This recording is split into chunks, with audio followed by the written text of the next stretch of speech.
है। स्टार्ट। अस्सलाम वालेकुम प्यारे बच्चों, आज हम लोग 8वीं जमात की उर्दू की किताब से जो नज़्म का हिस्सा है उसमें हम लोग गज़लियात पढ़ रहे हैं। तो आज हम लोग गज़ल नंबर 3 पढ़ेंगे और इस गज़ल के जो शायर हैं नातिक गुलावटी।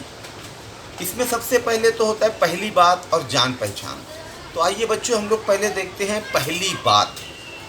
किताब में देखेंगे तमाम बच्चे, यहाँ पर किताब में हम लोग सफ़ा नंबर 88 का पढ़ रहे हैं, गज़ल नंबर 3। पहली बात में क्या लिखा है?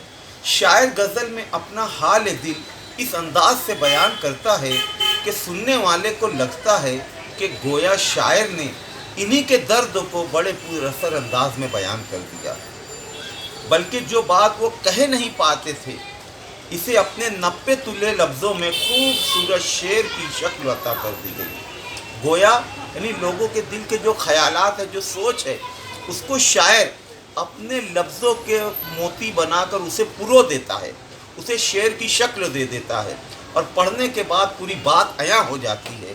यही तो शायरों का कमाल होता है कि अपने लफ्ज़ों से दिल की बात खुलकर अया कर देते हैं। और जो ज़ैल की ये नज़्म है इसी अंदाज की है। अब देखते हैं हम लोग नातिक गुलावटी ये कौन थे। इनका पूरा नाम सैयद अबुल हसन था और इनका